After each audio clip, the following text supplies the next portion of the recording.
What's going on, guys? We are back, another day, another video. So the all-time question, what is a full stack developer? Actually, you know what? I'll do you one better. We'll take a step back. What is a stack in programming? Now, I'd imagine you're wondering how that relates to programming and or development. And it doesn't. All jokes aside, a stack refers to the various layers or roles that can be handled by one or more developers. Since our discussion is founded on the phrase, quote unquote, what is a full stack developer, we'll analyze this concept as it relates to a single developer. So in the programming world, or I'd just say the world in general, I would say that you have two categories of workers. You have people who are quote unquote jacks of all trades, and you have people who are experts. What does jack of all trades mean? Well, if you're a jack of all trades, it means that you're fairly sufficient in multiple areas of your given profession.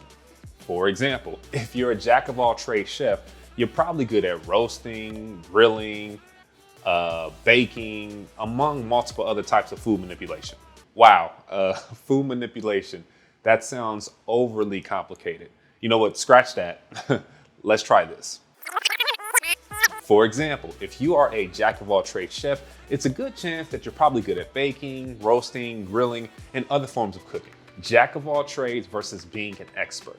An expert often specializes in a particular area.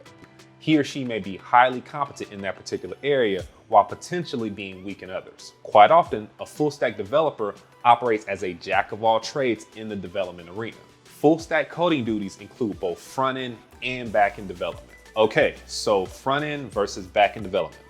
What does that mean? Front-end development or client-side development primarily focuses on using HTML, CSS, and JavaScript to create a web interface for a user to interact with. When doing front-end development, a full-stack developer will be creating visual entities that will allow a function or a particular task to be completed on a web page. Now, that may be as simple as writing some HTML that allows a user to enter a name and then click a button to search for data on that name. They'd probably want to add some color to the button too in order to help it stand out and serve as a proper call to action button. In turn, they probably add some CSS styles to that button. Have you ever been working on a website? You're on the web page, you click a button, but you can't tell if the button actually triggered. In turn, you tried to click the button again, which inevitably caused the app to flake out on you. If you have been in that situation, my apologies on behalf of the developer who made that, because that's just poor design. Having said that, since you have been through it, it may help you further understand the scenario I'm going to paint. In this type of scenario, there should be something that lets you know that that button click actually fired off. And this is where front-end JavaScript coding comes into play. There are multiple ways that a developer can solve this issue. The developer could temporarily disable the button after the user clicks it. In that type of situation, that button will be temporarily grayed out and it won't allow you to click it. So it prevents double clicking, and it's also a visual cue. They could bring up a pop-up after you click the button that says, hey, I'm clicked, great job. But that's kind of corny, so I wouldn't recommend doing that. Having said that, all these options are best implemented using JavaScript because it's heavily suited for front-end development. So I think it's pretty clear what front-end development entails for a full stack developer. I think you got it. Hopefully you got it. A full stack developer will also handle backend development tasks. So what exactly is backend development? Backend development typically revolves around coding processes that are needed to send data to and from a server. Yeah, to and from, you get the point, to and from a server. So let's say, for example, that you're logging into your email and you need to supply a username and a password. For simplicity's sake, once you submit those credentials, they are matched up against a collection of credentials associated with the email system you're logging into. If a match is found, that's great. You're a winner. You should get a login to your email. You'll get a piece of candy. If a match is not found, that probably means that you're a hacker. Hi. Or maybe you just forgot your username and password, which means that you should probably do the forgot password option. Either way, there must be code that's written to handle all these processes. A full stack developer is typically capable of writing code to handle that validation and checking. As an FYI, this is typically referred to as server-side coding. So just the same as front-end development is also referred to as client-side coding, back-end development is also referred to as server-side coding. So I think that you're getting it, right? I mean, this is going pretty smooth. That was corny.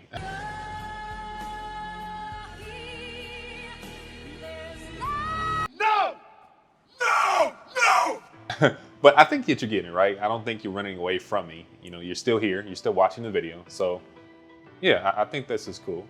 Granted, I am saying it, but you're still with me.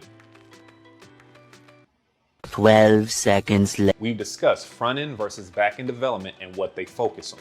And we talked about how a full-stack developer will typically operate in both arenas. And as a result, full-stack developers are usually proficient in multiple languages. So before we call it a day, we'll go over a few languages that a full-stack developer may be fluid in. We'll categorize the languages by front-end and back-end. Okay, so first, front-end languages. As previously stated, these languages are primarily used to build web interfaces. Now, there are tons of frameworks out there that are used to simplify the process of building web interfaces.